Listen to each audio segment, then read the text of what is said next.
All right, I was able to start a watch party today for the first time in forever. Yeah.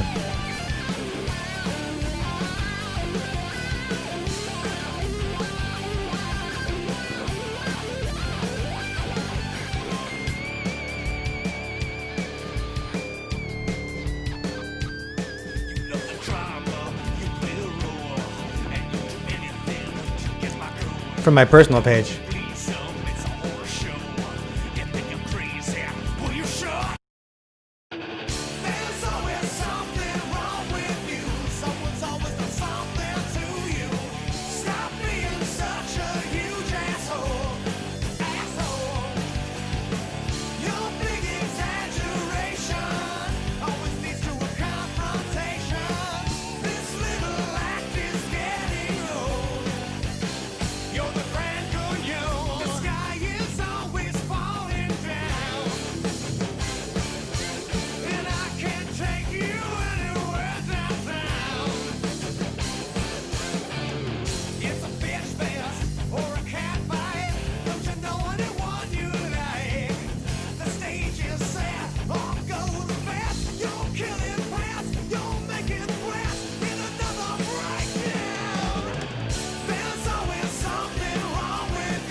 Okay, here we are, Paranormal Tuesday. I know we started before. It went to, the countdown went from 10 seconds, but when the song ends, it's time to start going.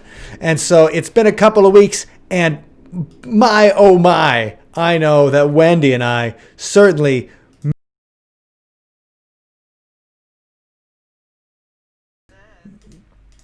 Yeah, talking about weird stuff on Paranormal Tuesday. So, okay, everybody out there, if you are in the comments, make sure you say hi, and we will, acknowledge. And if you have any particular questions before we get to the meat of the story here today, make sure you let us know.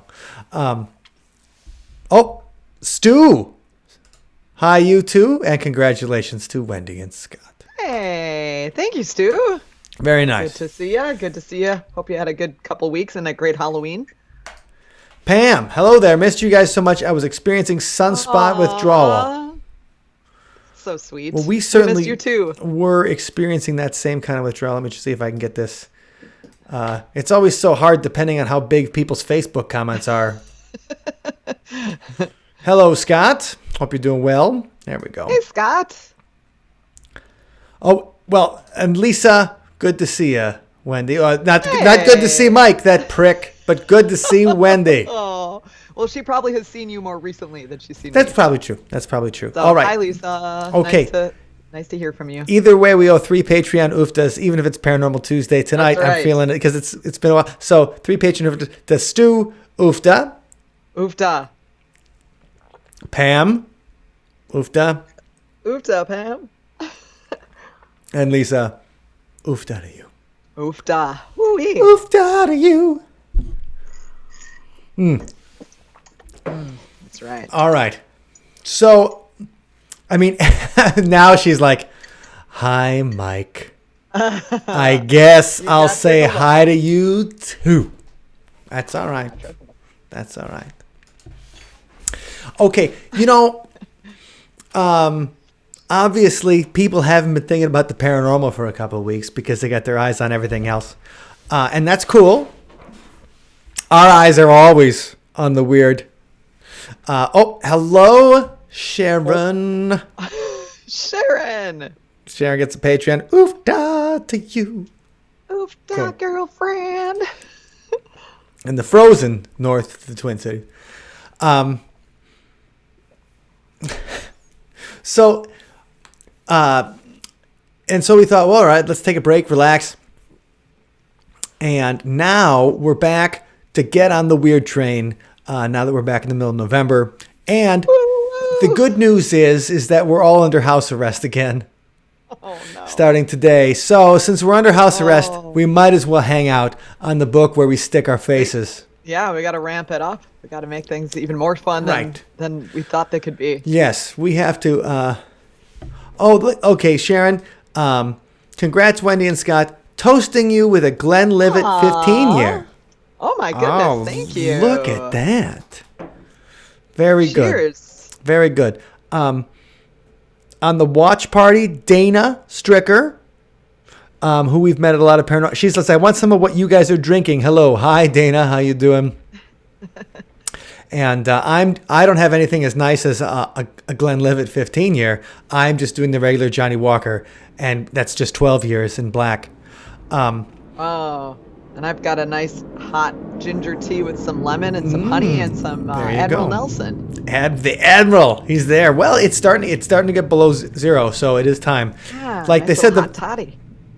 The veil was thin near Halloween. Now the veil is frozen. So nobody's coming through the veil. The veil is frozen. It's still it's not right out yet. Mark, but it's getting there. How you doing, Mark? Good to see you.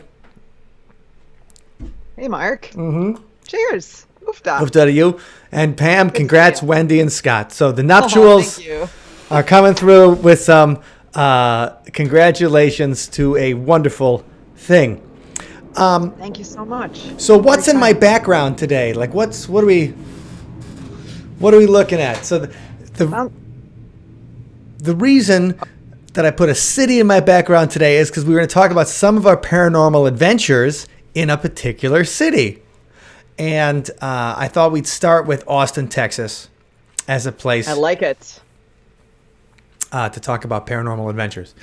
And so because we've gone down there and we've shot some stuff that because if the audio didn't work out or, we've never used. And this is the perfect opportunity. Paranormal Tuesday is the perfect time. Like if we can't get a perfect broadcast quality kind of show or video out of it, we certainly can share with you guys drinking some Whistle Pig 10-year rye like Mark is on a Tuesday night. We can certainly share it with you guys tonight. And so that's what we thought we'd do. So to start out, I thought we should look at one of the things that Austin is famous for, and that's the bats. Oh, I love the bats. So under this bridge, it's on Congress Avenue, and which is right in front of the, it's right in front of the Capitol. So it's kind of like in Madison, it's kind of like State Street. I'd say it's like, is that Wabash in St. Paul that leads right to the Capitol? It's like a street that leads right to the Capitol. So we have State Street in Madison that leads right to the Capitol, and Congress leads right to the Capitol in Austin, and I believe Wabash if you walk all the way up to St. Paul. It's just but on this bridge, there's like how many million bats are there, Wendy? Bajillion million. Like it's like 6 million bats or something stupid. Yeah, it looks like a swarm of mosquitoes. There's just so many of them. Yeah, and the first couple of times we never went to Austin, I'd never even heard of it. And then somebody back in Wisconsin was telling me like, oh, you guys go down and play in Texas. You must have seen the bats, right? And I'm like, I don't think I'm sober enough to see not double for more than like 4 hours every day. Well, I saw him one of the earlier times we were down there, and Mike, it might have been a point where we were separated and I was with a different part of the group or something, but I just remembered that we were walking down near Congress Avenue, which is like the main bridge where everybody watches for the bats. They all roost under there, and then they fly out at a certain time of night to go feast on blood. Sure, and so we did get some footage of the we did get footage of the bats. But I was just gonna say that the first time that I saw them, wasn't expecting anything. Wasn't there to see the bats. Just we were walking to our hotel, which was like near there somewhere. and I think I was with our friends Sherry and Morgan possibly. Okay. But and we just all of a sudden, and we saw a crowd of people on the bridge, and then all of a sudden we just saw like a black ribbon coming out from under the bridge, and the bats, but we weren't close enough to actually be able to tell that they were bats. It was just like this weird scene with a bunch of people Right, staring. what's going on? Because it happens right near sundown. Right. This mysterious, like, floating ribbon just going from the bridge to the sky. So yeah, then I was like, okay, this is something. Now I see why it's on all the T-shirts and bumper stickers and right. I was Austin postcards. Like bats in Austin. Like I thought it was the live music capital of the bat capital. Well, here, let's go. Yeah. This is what the scene looks like. Oh yeah, right into that. This is what the scene looks like at the time, and for some reason you guys can't see us in the corner. Oh, I'll try to. Yeah, that's because we're in the bat cave. We are in the bat cave. I don't know why we can't see us in the corner, but this is.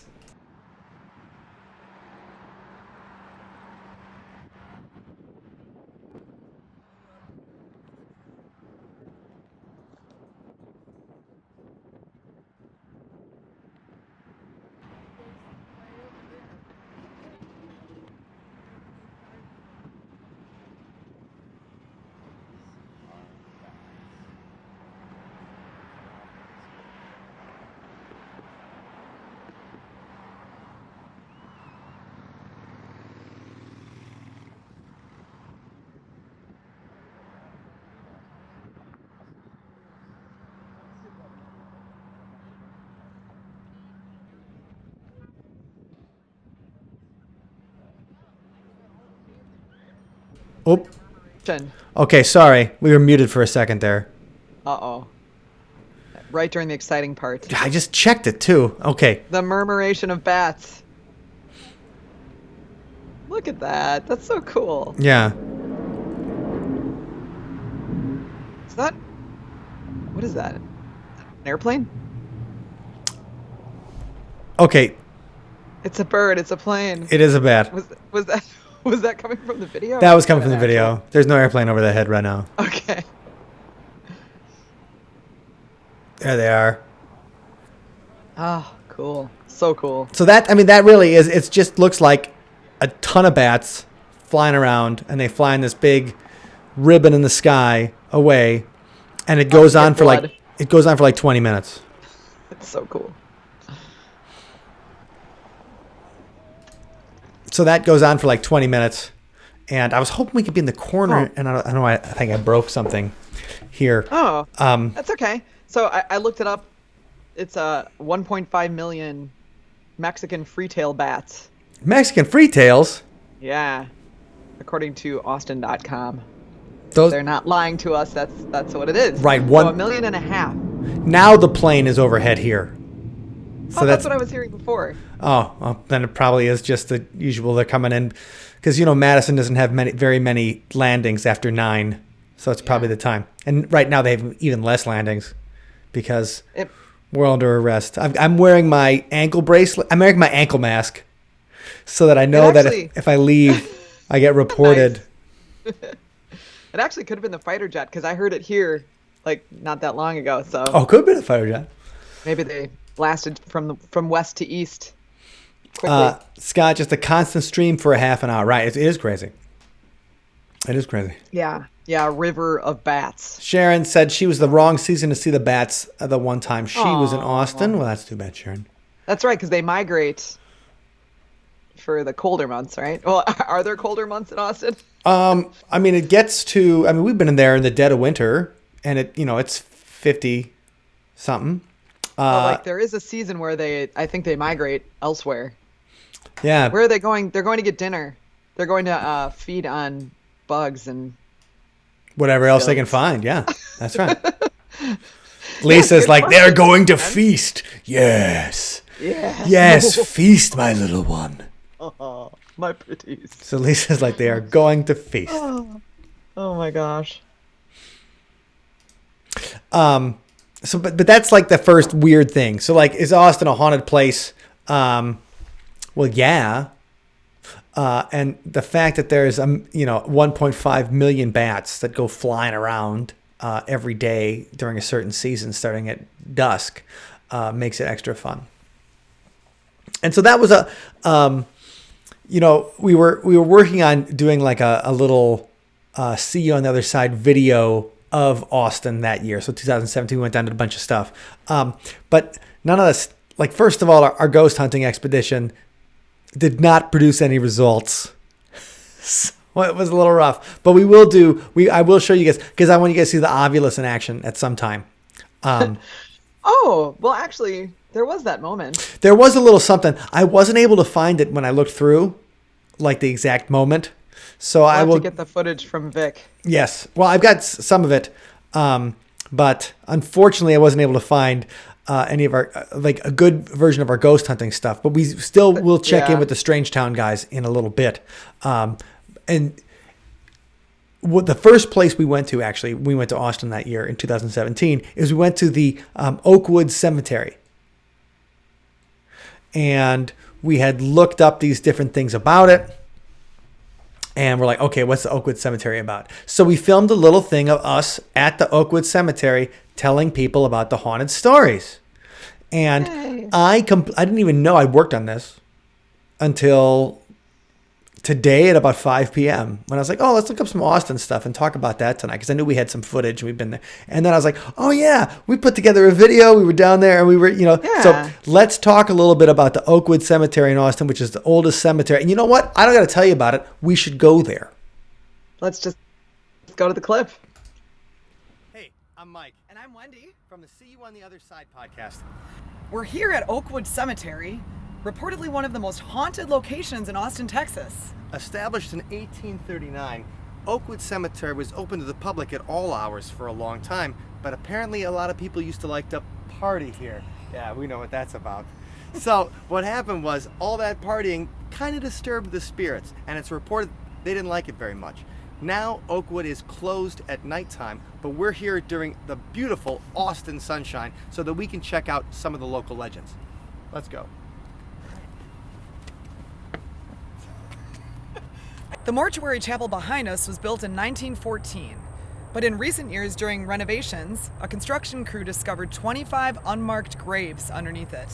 Now, this was traditionally the African American part of the cemetery, so the fact in 1914 they decided to build a mortuary chapel without even checking to see if the graves were underneath or caring to label them, that just added insult to injury and only adds to the stories of the restless spirits of the bodies that are disturbed here in Oakwood. Now we're standing in the oldest part of the cemetery, where some of the gravestones are so old and weathered, you can't even read the text on them anymore. The spooky business about this part is that supposedly in the early part of the 20th century, what medical professors from the University of Texas used to do was they used to sneak in here and dig up freshly buried bodies so the medical students could work on them. So it's no wonder there's so many restless spirits here in Oakwood. Ah! All right, that was good. Okay, so we did a quick introduction to Oakwood.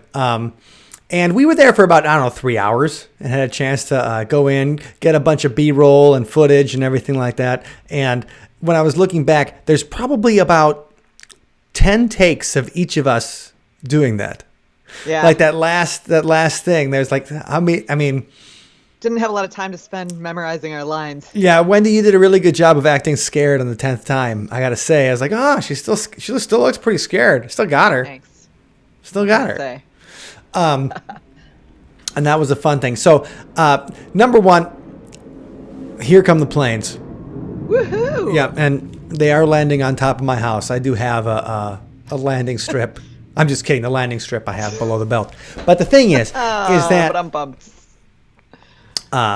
Oakwood Cemetery, the oldest cemetery in Austin, and we do have a cool ghost story from the Oakwood Cemetery from our friends at the show Strange Town. And so when we were together this was like a few days later after we'd gone to Oakwood, we interviewed them at the Driskill Hotel. And we'll be talking about the Driskill Hotel in a little bit. But we interviewed the guys from Strangetown in the bar at the Driskill Hotel. And it was fun. We talked for like 45 minutes and it was great. And the audio is atrocious. We did our best, but a crowded bar. It was pre-pandemic, and that place was packed. Right, packed. It was crazy. And it was on a Monday night too. So that's what it's like. It was funny. Like Monday night was still rocking and rolling at the Driskill, but it was cool. Well, go ahead, Wen. That was during South by Southwest, though, wasn't it? It's true, but the day after, like most of the people from out of town had left. Right, but everybody's people like us who are like, we're sticking around. Come on. Like we don't want to go home. It's you guys kidding? It's the middle of March. Who wants to go home? You think I want to go home? It's Austin, Texas. And so we were just bringing up the fact that we were in the Oakwood Cemetery, and then all of a sudden they had a story. And that came out right at the introduction of the See You on the Other Side bonus, which you can see right now. We're here at the very haunted Driskill Hotel in beautiful Austin, Texas, with the guys from Strangetown. Mark Morrow, Billy Driver, you know him, we've had him on the podcast. Welcome to the See You on the Other Side bonus show, guys. Thanks for hanging out with us. Thanks for having us. Thanks for coming to our town. Yes, It's our pleasure. We love coming to Austin. We do love coming to Austin, and we love meeting all the cool people, especially the people that are into weird stuff like us. And so earlier today we visited the Oakwood Cemetery, and so you guys saw that stuff, but they say it's haunted. We didn't see anything too weird there. What kind of stuff have you guys seen in Oakwood? Well, being the oldest cemetery in town, the very first cemetery in town, it goes way, way back. There's a lot of graves there, a lot of important people there. So if you were to capture any evidence, it'd be pretty significant because it could be someone famous like the Zilkers or the Driscolls. The Driscolls are buried there. All A lot of Austin's 100 fathers are buried. Wow. And we've been there a couple times just to roam around, do some little burst EVP sessions every once in a while, and nothing really strange has happened yet. I do have a personal story about the Oakwood Cemetery. Well, that's what we want to hear now. Undocumented though, so it's just from my mouth to your ears. All right. Well, So we were getting ready to do an episode, season 2, at the Hay Legal Group. Okay. It's a law firm on 7th Street.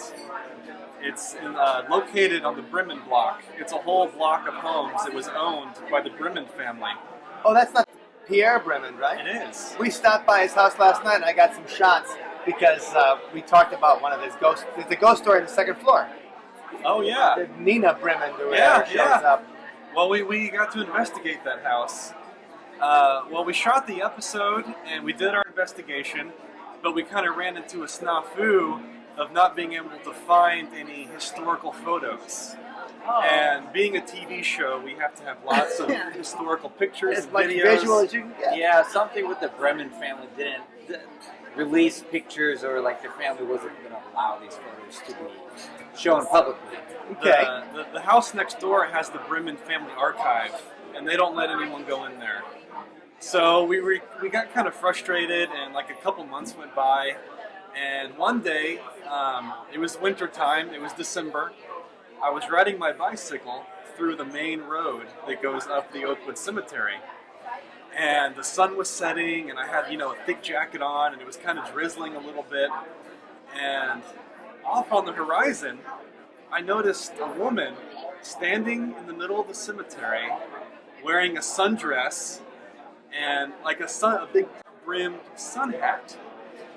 And I kind of looked away and I went about my bike ride, and I kind of like, that's not right.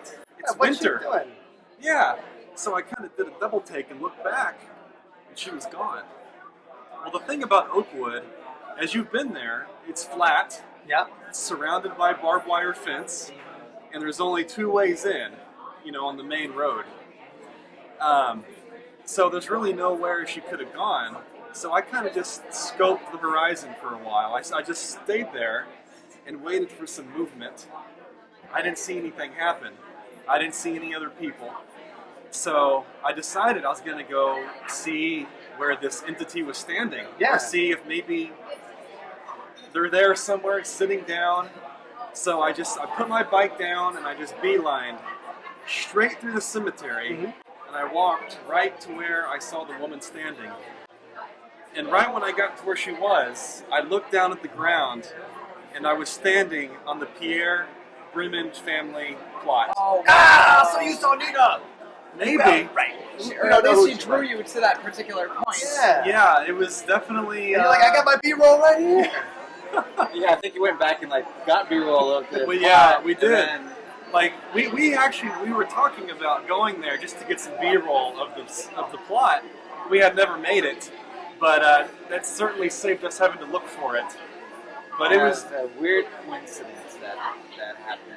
very bizarre. We've even been back there and tried to do EVP sessions to see if we could catch anything, but we hadn't had much luck. Yeah, I mean, there's about 7 Brimonds buried there. It could have been any of them. I think there's 2 females buried there. Okay. But someone, I think, was trying to reach out to us and say, like, keep on trying. Don't you give know? up. Don't give up. You'll get the Yeah, Yeah, we yeah. eventually got those pictures. So That's it all really worked out. cool. Awesome. Well, those were the guys from Strange Town, and you can find their show. Oh, what's the website? It's a really good show. It is great. And I mean, because they're both television professionals. I mean, if you look up Strange Town Austin, you will find their entire show. It was shown on the local PBS station and everything like that. And also, oh, go ahead, Wen. Oh, I was just going to say, you might also see them on some various paranormal other television shows, because I saw them on, I think it was Ghost Brothers. Yes, they were in the first season of Ghost Brothers, because the Ghost Brothers went to Magnolia, I think. And the Strange Town guys are the Magnolia Hotel. They are the experts. And so if you want to know more about the Magnolia Hotel, there's the episode where we have Strange Town, the podcast. And we also wrote a song called Emma, based on the ghost of the Magnolia Hotel. And interestingly enough, I love the fact that they were using the Ovilus when they were in that hotel. And in the room where she's supposed to be, Emma showed up in the Ovilus. Oh, man. Ooh, that just gave me a So if you guys don't know what an Ovilus Ovilus is, and it's a super expensive piece of paranormal equipment. And I've got the Ovilus now on the phone. really expensive? Yeah, it's like $300 to get an Ovilus.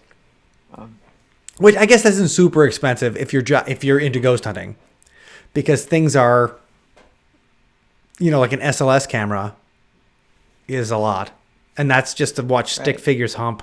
Right. But what the Ovilus does is it has a random word generator. So it's got a vocabulary kind of thing in it, and then it shows random words. And the idea is that the ghost or the spirit or the energy or whatever can play those random words or say it, in there. And a lot of people use that because, well, we know how difficult the spirit box can be. We know how difficult the Ouija board can be. So a spirit box comes through, and sometimes you hear a word, and sometimes you hear a guy say, "Nah, nah, nah." And they mostly sound like aliens from Sesame Street. And not actual, it always sounds weird. So when you're sitting there using the spirit box, you're like, I can't hear anything. Yeah. And so the Ovilus is like, okay, now let's give them words. And sometimes the words match up to the answers in the questions. And that's kind of what makes it fun. What's the difference between that and a Ouija board or a spirit box? I don't know. The whole idea, like the Ovilus on the phone, the idea is that it looks at the angle, it looks at whatever sensors the phone has. And it tries to use those sensors to be influenced to show a word. Whether it's the gyrometer. Is it gyrometer? I don't know how to say it. Gyrometer? Gyrometer, or it's the... some phones have different, have a whole bunch of different things for the environmental sensors. So it uses all the environmental sensors. And just like an Ovilus, I think the actual material one, can use temperature and humidity and stuff like that too. So it would use those things, the environment, to be affected. So can the spirit or can the entity, The energy. whatever's around, can an intelligent entity affect the electronic device you're using? And that's the kind of the point of it. To say a word, you're not going to get a sentence out of it, but you're going to get things like dog, whatever it says. Maybe it's just channels very simple people. Yes. Mark's easy on the SLS camera. No, I know people love the SLS camera. I haven't seen it used live. Mark had a cool one that he shared with us. He did. And so Mark saw some cool stuff in the SLS. I haven't seen the SLS camera used live yet by people that I think are not just looking at stick figures. That's why. So, I mean, I've seen footage of it and people talk about it on YouTube and everything like that, but live in an actual ghost investigation or a ghost hunt, I haven't seen it used in that kind of way where I'm like, oh man, this is super cool. Do I think that it can pick up on things? And if we're talking about how some kind of paranormal entity can affect the sensors of your iPhone, or can it affect the sensors of the Ovilus, or can it affect the sensors of my thermometer and humidity meter or whatever that I bring around to places? Can it also affect the sensors of the SLS camera? I mean, if we're saying they can do one, why can't they do the other? Completely agreed. Completely. Sometimes it's been when you take a camera that's job is to find patterns of human movement, and it finds human movement where you can't see it. I just don't get surprised by it. That's why. So I do think that if we think that some kind of non-physical entity could affect our phones or the frickin' Ouija board, then we might be able to think it can affect an SLS camera in the same way. I'm there. Right, Mark, it all boils down to energy. It does. And it all boils down to, do several things from the same investigation match up? That's always, when I see 2 or 3 things match up into a synchronicity that you're like, okay, that might be beyond chance. That's when it gets exciting. But it does all boil down to energy.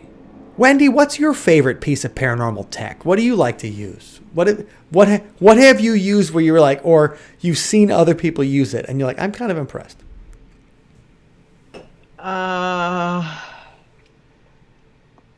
Nothing ever works for me. Nothing works for me. I want for the EVP thing to work, because I've heard EVPs that sounded very cool and very compelling and very clear, human-like.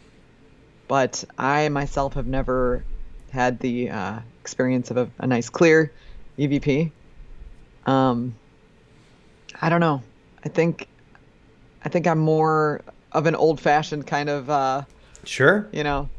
I like the just either using your own senses, or sometimes if they can set things up where, oh, I know which one I like. Okay. There is one. All right.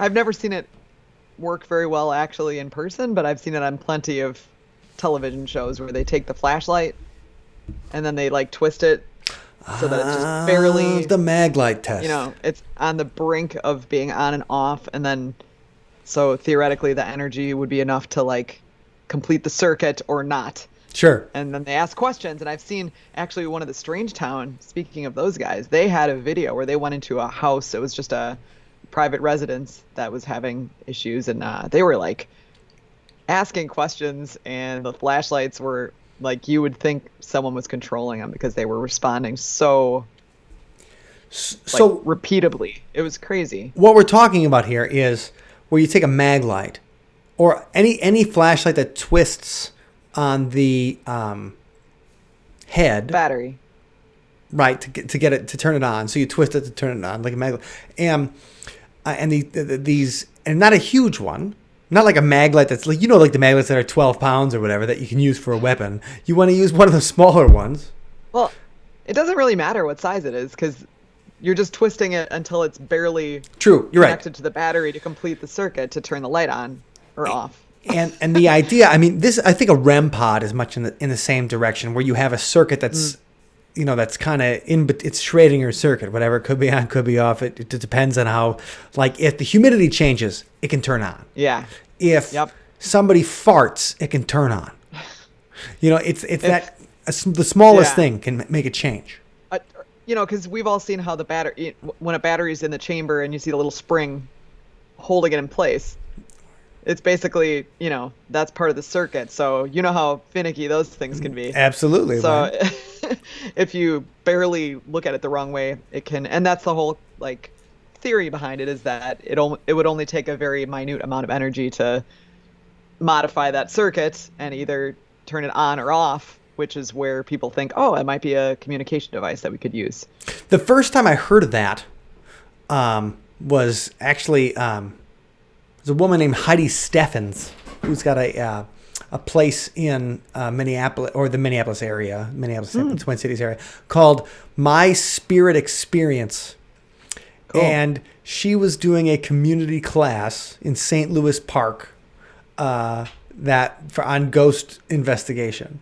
And when I was living in Minneapolis, I was just looking through things to do, and ghost investigation showed up on one of my searches, and I'm like, there's a ghost investigation class in Minnesota. I'm going.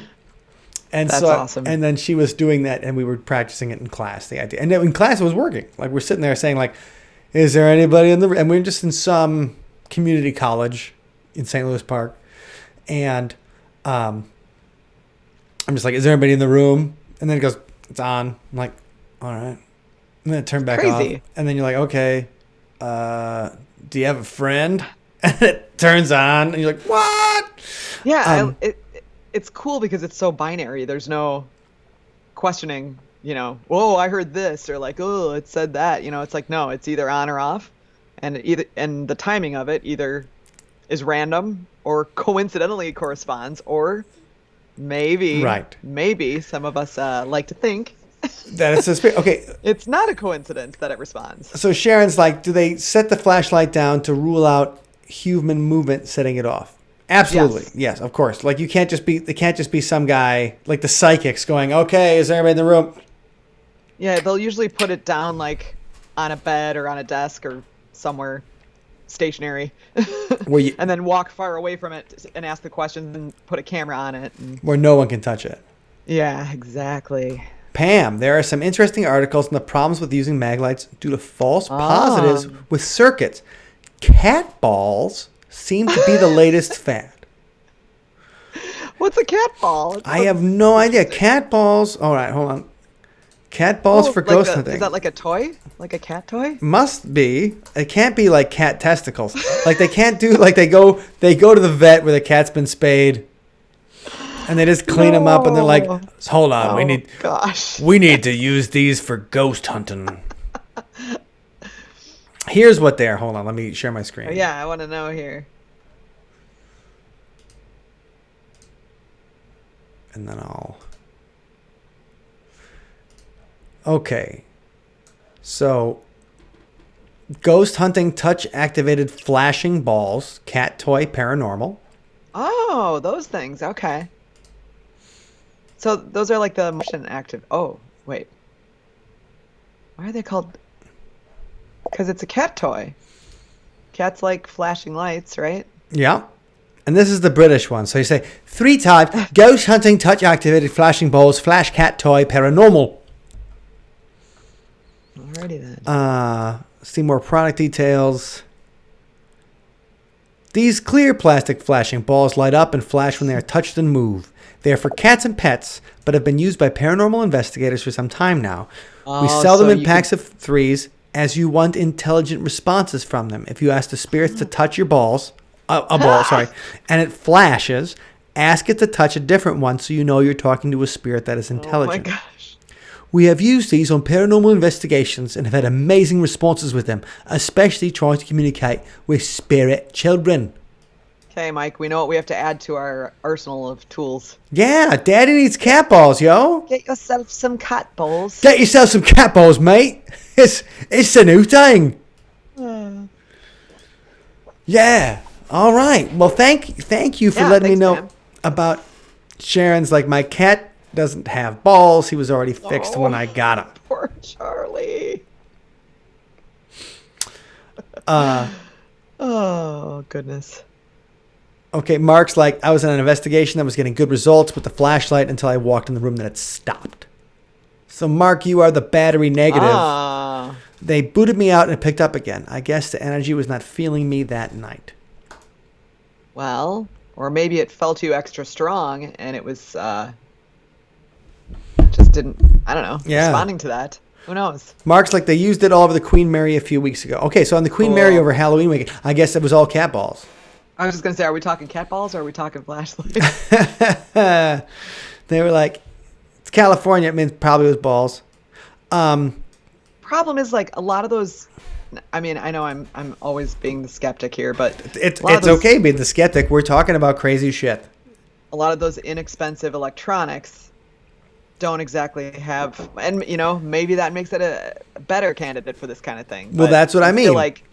like the soldering may not be like the highest standard of quality when you're paying like $3 for a flashing. Well, that's why I don't believe that something can go on my iPhone. Oh. Because Apple really worked on the privacy. If they don't give your information to the cops, are they going to give it to the fucking ghost? No, but I do, I do find it interesting that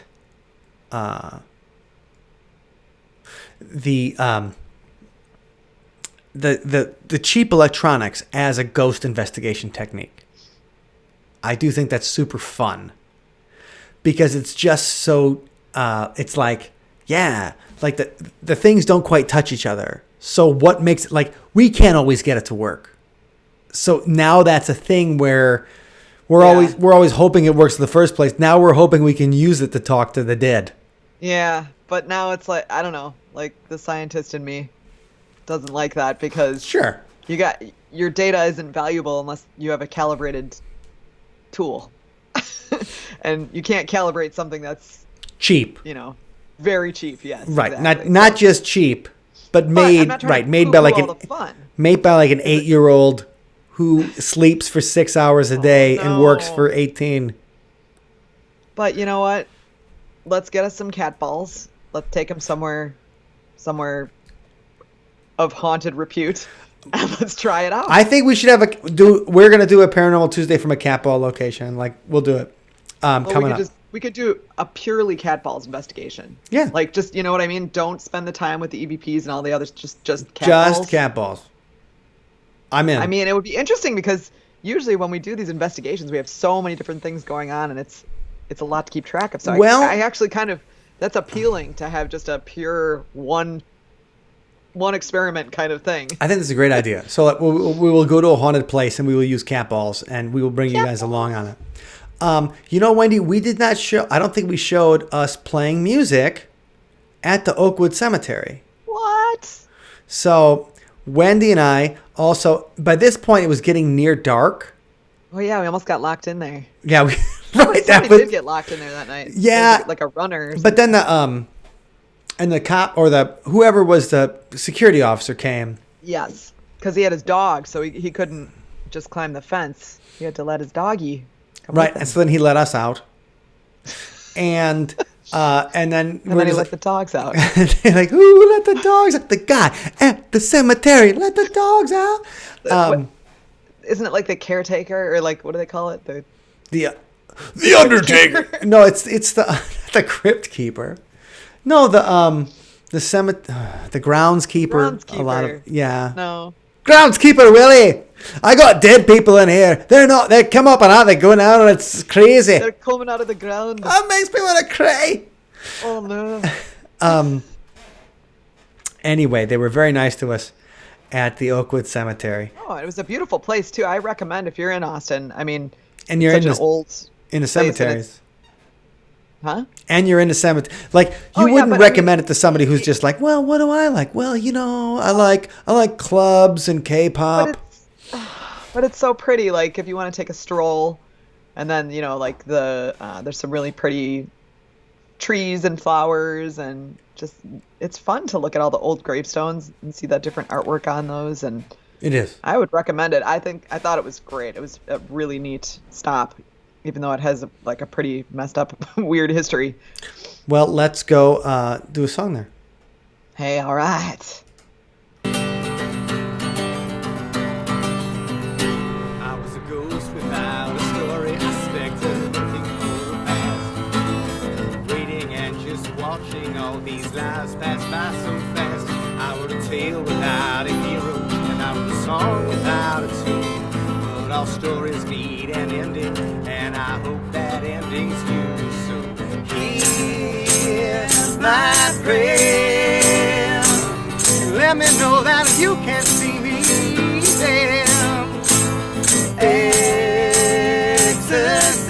Exercise. Take my hand and let's go toward the light. For you're the skeleton key to set my spirit free tonight. I was a grave without a headstone, wandering the earth for rest, alone in a crowd as a soul that's dispossessed. I was a murder without a body, and I was a crime without a scene. But all done, it's need a who, and I hope you'll hear my plea. So here's my prayer, and let me know that you can see me there.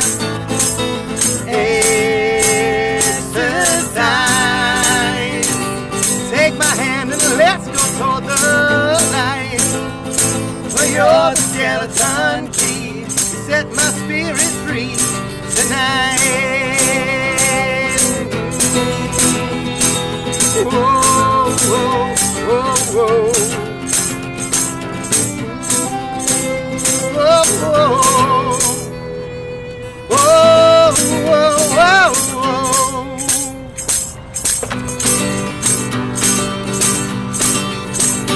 I was a ghost without a story, a specter looking for a path, waiting and just watching all these lives pass by so fast. I wrote a tale without a hero, I wrote a song without a tune, but all stories need an ending, and I hope that ending's you. So hear my prayer, and let me know that you can see me there.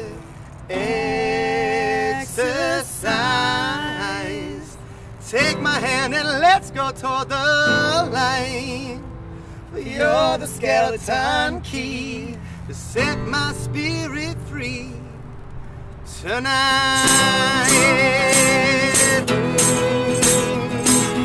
Oh, oh, oh, oh. Oh, oh.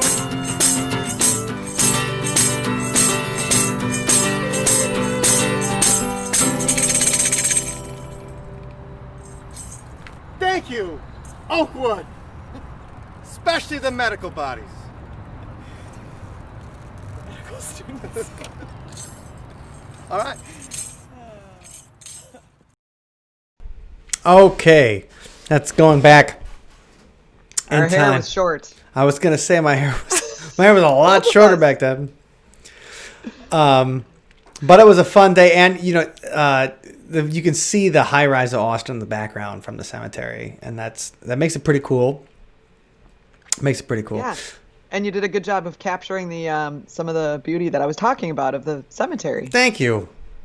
Yeah. Well, So- thank you. It was fun to revisit just a little bit of these things of the adventures in Austin, and you know, people we talked to and met, and I miss Austin. we were at the Driskill Hotel, and let me show you guys what the Driskill. Let's look at what the Driskill looks like before we get to the next story, and then I can tell you a couple of the ghost stories about the Driskill too, because I thought that we talked about it with the Strangetown guys. I thought they gave us some of the ghost stories, but when I listened to their audio today, we really didn't talk about the Driskill at all. We just experienced it. We were just hanging out there, and and we talked about vortexes and downtown Austin and all these different places, and we didn't talk about the place we were at, which we specifically picked so that we could drink beer and talk about ghost stories of the haunted hotel in the haunted hotel. But let me jump in, and I can tell you guys some of the stories of that while I show you some of the exteriors and interiors of where we were in the Driskill.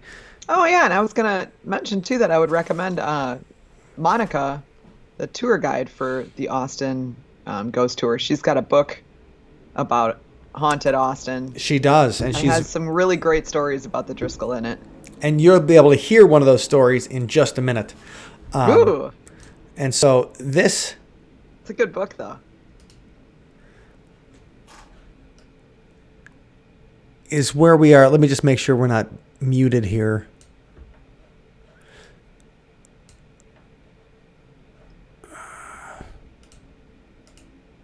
Okay, not muted. I can talk. All right, just making sure. I couldn't see it on the screen. So this is the external of the Driskill Hotel. It's right off 6th Street in Austin. It's like the end of the party district in 6th Street.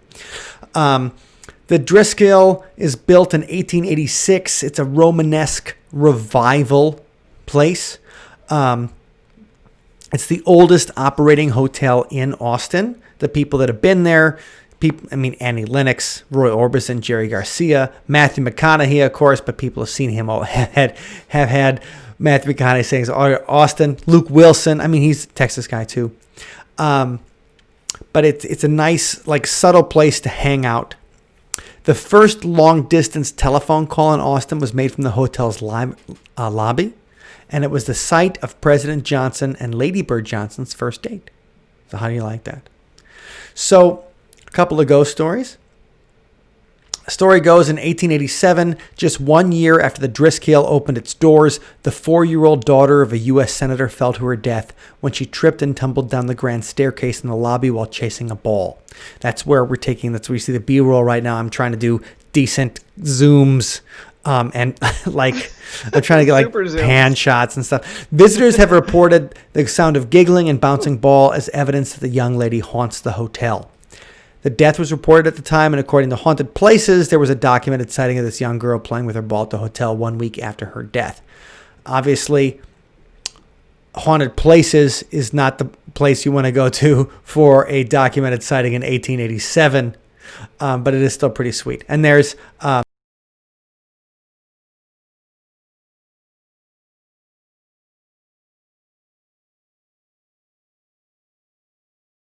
Now I'm muted. I just wasn't muted before. Okay. All right. So there you guys hanging out. All right. Can you hear me now? Like you were able to hear most of the Driskill story? All right, hold on. Let me go back here. I don't know if you're talking to me or other people. Okay, were you guys able to hear this most of the Driskill story? Driskill. I think what happened is that the picture-in-picture isn't working tonight for some reason, and so when I turned the picture-in-picture off, it muted me for a little bit. No. So I was joking around. I was saying that if you're relying on hauntedplaces.org Scott, thank you. If you're relying on hauntedplaces.org for your ghost stories from 1887, you might want to think about a different place to look at for your stories, because hauntedplaces.org is a great place for reported hauntings, but it may not be a place for haunted history. Okay, the second ghost story that we want to tell is because this leads into Monica's ghost story coming up, is of the suicide brides.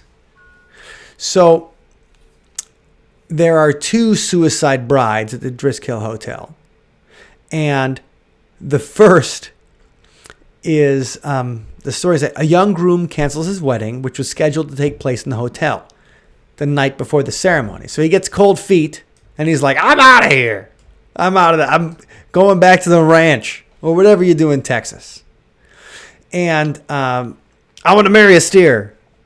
Distraught and heartbroken, the bride-to-be retreats to her room and she hangs herself. Guests at the hotel report sightings of this ghost bride, who's reportedly seen wearing her wedding gown while wandering the halls of the 4th floor.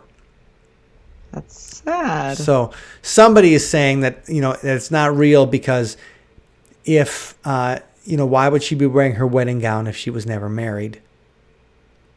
Well, if it was her wedding day that she got Right. dissed. No, that person is just an asshole. Like whoever I'm reading this story is like, oh, why would she be wearing? Like, we don't think it's a real haunting because she wouldn't be Maybe wearing. she was trying it on. Right, that's what I mean. Or maybe ghosts can wear shit because they're They mad. don't always have to wear the same outfit. The second suicide bride, exactly 20 years to the day in the same hotel room, a second young bride takes her life in the bathroom while on her honeymoon. After the second rumored death gathered some attention, the hotel's room 525 has been notorious for its bad karma. So, here's the thing.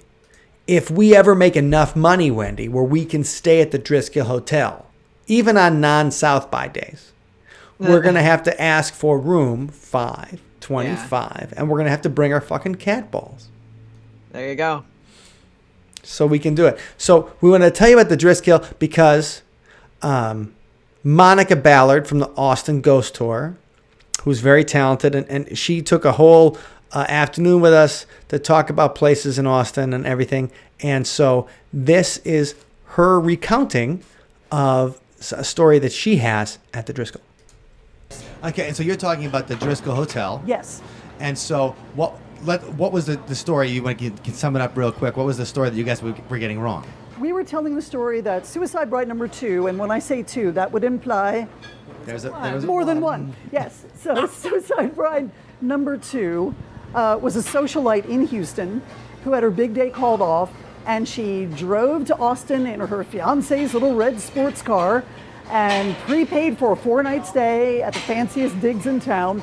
Went out on a shopping spree the next day, a $20,000 shopping spree on his credit cards, returned with everything, only got out one new item, her brand new shiny revolver, put the do not disturb sign on the door, took a feather pillow from the bed, faced herself in the bathroom mirror and shot herself in the stomach.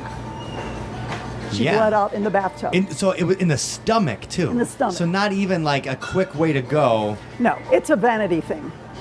Oh, because Women tend to do the stomach because, yeah. Sure. Okay. Yeah. All right. I can see that. Right. Yeah. Of course, because you still want to look good in the in the afterlife. coffin. In the afterlife. Yeah. So after that, her full-bodied apparition had been seen wandering the hotel. A lot of times it was shopping bags, stopping in front of her old room, which, by the way, at the time was 427. And there were so many stories going around about 427 that the hotel thought, oh, you know what, we'll just change the room number to 429. It doesn't work that way. So that was the story we were telling for about 10 years, and you find it all over online and in books and stuff. And then, one Halloween season, it was my job to stand in the lobby of the Driskill and tell stories over and over. People led groups to me, and I told stories, and then the group went on to encounter other storytellers. Sure.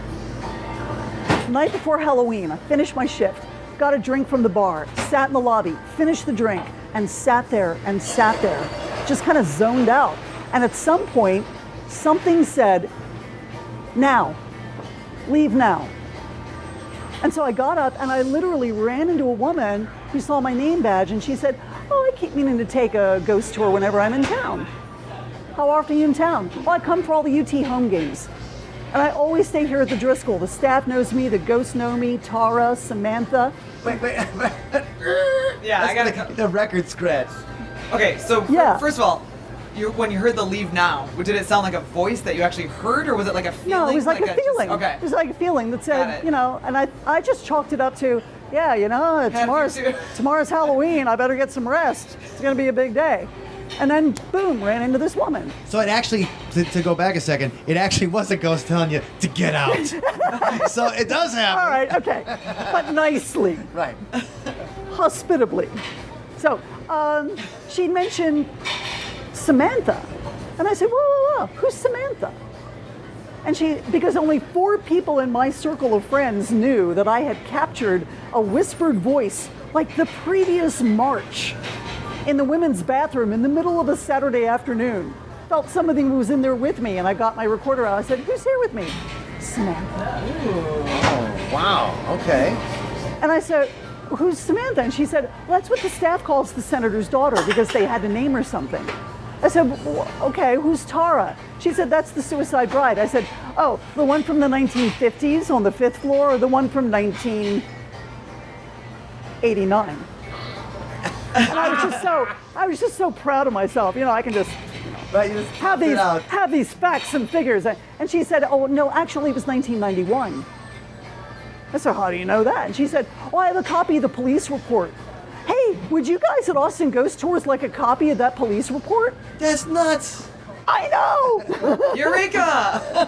And I said, "Who are you?" Because in about 30 minutes, you and I are going to be best buds. And her best friend in Austin worked for the Austin Police Department in the forensics Wow, department. what a great resource. And she said, "Hey, you always stay at the Driskill. You want me to find out about some of the nefarious things that go on there?" And she found the police report for the suicide. And her real story, this woman's real story, was much more tragic than this urban legend that we've been telling. She found the most interesting way to hand us the truth. Yeah, that's pretty cool. That's an awesome story. Yeah. And so it's funny though that woman tells you, like, I've always been meaning to take one of, you know. Yeah. So did you at least give her a free tour? Oh, You're like, she has all been- right, fine, we'll get she you has- 10% off. She has been a huge resource, and in fact, her friend from the police department became one of our backup tour guides. So That's perfect. So it was tremendous. That's pretty awesome. And that's the Driskill Hotel, and we'll have some pictures and links in the show notes there. You'll be able to find that at othersidepodcast.com/239. Okay, so that was Monica from the Driskill, and it's fun to remember that time, and Yeah. hanging out with Monica was great. She's such a great storyteller. I'm hoping to catch her tour one of these times when we're down Absolutely. there. Absolutely. So, all right. Well, we were having a great time on Paranormal Tuesday. Everybody out there, thank you for hanging out with us. We will be back with music on Thirsty Thursday this week. And, you know, I'm not putting any pressure on Thirsty Thursday this week. But Thursday is my birthday. Somebody's got. Yeah. So, Oh, we're not allowed to have any gatherings. So Yes, we'll have to do that's a it. virtual gathering That's with our it. best friends. and I Here. saved the best scotch for Thursday. All right.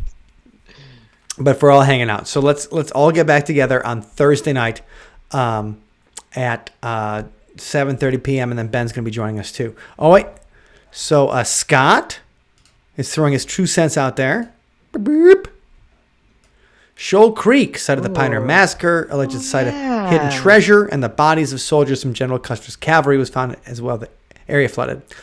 Lots of different, and they caught a little EVP in 2018. Oh yeah, that's right. That's right. And we have a bunch of that. Scott, you were doing a live too, right? Because I know that we did a Facebook Live from there, and I've got about 30 pictures of you, me, and Wen wandering around Shoal Creek on like a Sunday afternoon in 2018. Yeah, that was cool. And so that was a really cool site and a pretty place and a lot of fun to visit. Maybe it was just 4 cents worth. Hey! Ba-dum-bum. And I turned out the sound effects for that. Like, this is I'm not going to need to use the sound effects tonight. And then it came in. Yes, come on. Then it No, came but that was a good reminder of yet another cool haunted place in Austin. We will be doing more from Austin because we have more footage and things like that. I just wanted to kind of go over cool places that we have footage from that we haven't shown you guys yet. And Paranormal Tuesday is the perfect place to do it. And we have more adventures coming soon. We are back on house arrest, but that doesn't mean we can't all have fun together and can't find a way to do paranormal stuff from home.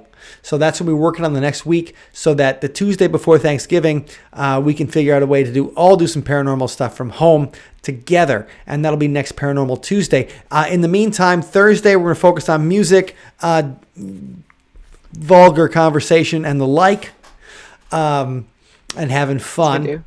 And then next week, we'll be back to paranormal. If you guys like what you hear tonight and you're checking this out and you're not already at patreon.com/sunspot. Oh, I forgot. I'm not on a green screen. I can't go over. I can't. Sunspot.com member. I gotcha. Then please check that out, because we would like to spend more time with you. Everybody out there in Facebook land, Facebonkers, we love you. We will see you Thursday night. So like in less than 48 hours, we'll all be together again. And remember, like, it seems hard, but it's going to get better. And winter's coming, but we're still going to have fun no matter what. We made it through March. We're going to make it through November and December. So you guys have a great time to get creative. Time to get weird. We can help with that. That's our favorite thing. You guys have a great couple of days, and we'll see you on Thursday. And we will see you